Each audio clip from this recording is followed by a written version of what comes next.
আসসালামু আলাইকুম। আশা করি সকলেই ভালো আছেন। আবারও আজ আমি চলে এসেছি একটি নতুন রেসিপি নিয়ে, খুবই মজাদার বাটি মোগলাই। তো আজ আমি এটি তৈরি করব। তো এখানে আমি নিয়ে নিচ্ছি কিছু ময়দা, আর এখন দিয়ে দেবো পরিমাণ মতো লবণ, আর দিয়ে দেবো সাদা তেল ময়নের জন্য। তেল দেওয়ার পর এখন আমি ময়নটা মেখে নেব।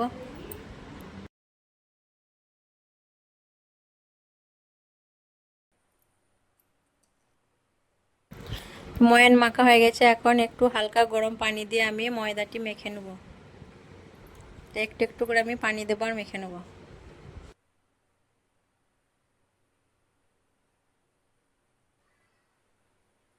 ময়দাটি মাখা হয়ে গেছে, এখন আমি এটি 5 মিনিট মতো রেখে দেবো। তো এখানে আমি নিয়ে নিয়েছি কিছু উপকরণ: টমেটো কুচি, পেঁয়াজ কুচি, ম্যাগি মশলা আর কাঁচা লঙ্কা কুচি, আর নিয়েছি 3টে ডিম আর 2টো বাটি। তো এখন আমি ময়দাটি হাতে করে একটু মথে নিয়ে লেচি কেটে নেব।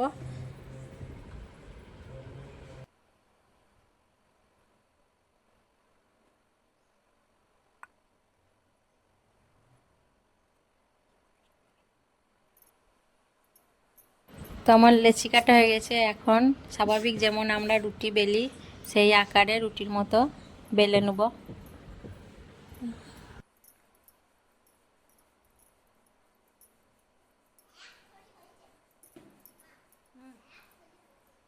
আমাদের লিলি কেন তা খাবার আমাদের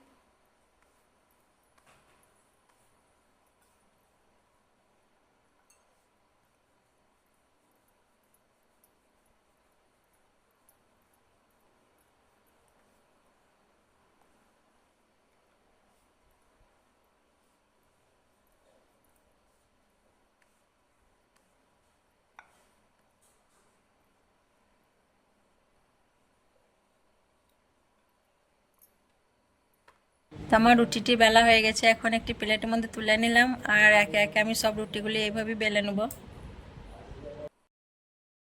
তো প্লেটের মধ্যে আমি একটা বাটি নিয়ে নিয়েছি, আর বাটির মধ্যে আমি এখন রুটিটা ভালোভাবে বসিয়ে নেব, যাতে ডিম মশলা সব ভালোভাবে রাখা যায়। সেই হিসাবে আমি রুটিটা এখন ভালোভাবে বসিয়ে নিচ্ছি।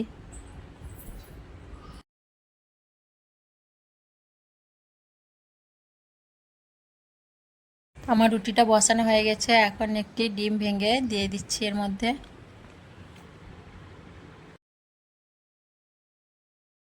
এখন দিয়ে দিচ্ছি স্বাদ মতো লবণ,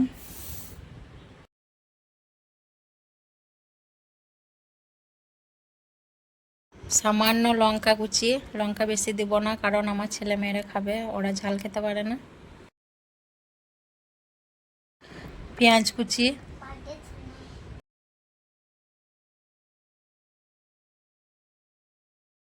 টমেটো কুচি,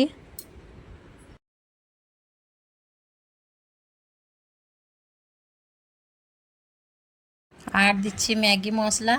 ম্যাগি মশলা, টমেটো, পেঁয়াজ, লঙ্কা বেশি করে দিলে খেতে বেশি ভালো লাগে, আর আমি লঙ্কাটা কমই দিয়েছি, কারণ ছেলেরা বেশি ঝাল খেতে পারবে না। আপনারা চাইলে বেশি করে ঝাল দিতে পারেন।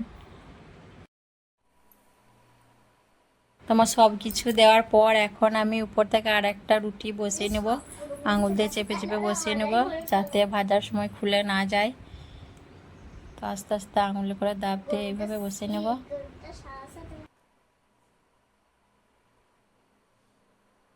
আর এইভাবে আমি পরপর বাটিতে মোগলাইগুলো সাজিয়ে নেব ভাজার জন্য। আর বাড়তি যে রুটিটা সেটা সাইড থেকে ছিঁড়ে সরিয়ে দিচ্ছি।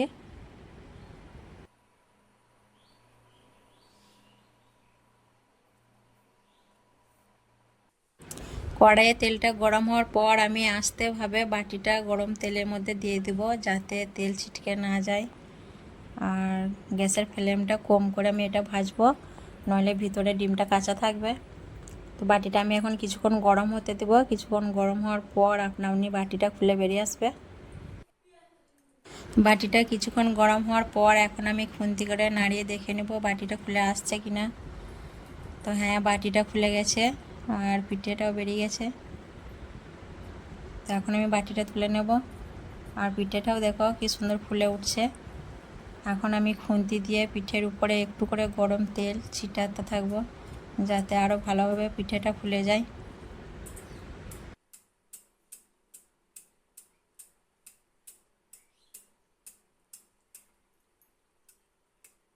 গরম তেলটা পিঠের উপরে দেওয়ার ফলে দেখুন কত সুন্দর পিঠাটা ফুলে উঠেছে।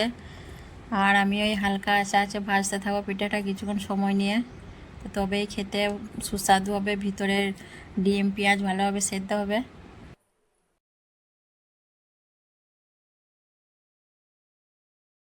তো আমি এখন খুন্তি দিয়ে আস্তে আস্তে পিঠাটা উল্টে নেব। খুব সাবধানে কাজটা করতে হবে, কারণ গরম তেল ছিটকে গেলে হাত পা পোড়ার ভয় আছে, মুখে চোখে লেগে গেলে।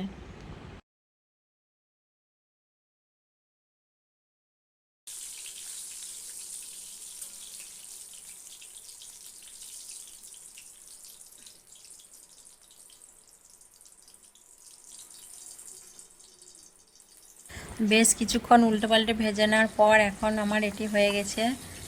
একটি প্লেটের মধ্যে তুলে নিচ্ছি।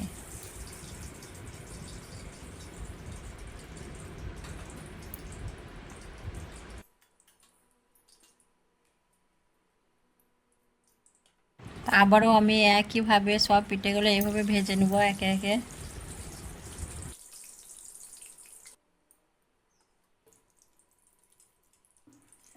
এইভাবে একে একে আমার সব পিঠেগুলি ভাজা হয়ে গেছে। এখন তুলে নিচ্ছি। তো মোগলাইটা কতটা মুচমুচে ও খেতে সুস্বাদু হয়েছে এবং ভিতরটা কেমন হয়েছে আমি আপনাদের কেটে দেখিয়ে দিচ্ছি। তো দেখুন ভেতরটা কত সুন্দর হয়েছে। ডিম কাঁচা লঙ্কা ও টমেটো কুচিগুলো দেখে কত ভালো লাগছে। দেখেই তো মনে হচ্ছে এখনই খেতে হবে। তো আমি এটা এখন আমার ছেলে মেয়েদের খেতে দেবো। তো বাচ্চাদের জন্য বাজার থেকে ফাস্টফুড খাবার না কিনে যদি আমরা বাড়িতে এইভাবে বাচ্চাদের তৈরি করে খাওয়াই, তো খুবই স্বাস্থ্যকর এবং শরীরেরও ক্ষতি কম হবে। আর আমি এটা আমার বাচ্চাদের জন্যই করেছি, আর ওদেরকে এখন খেতে দিয়ে দিয়েছি, ওরা খাচ্ছে।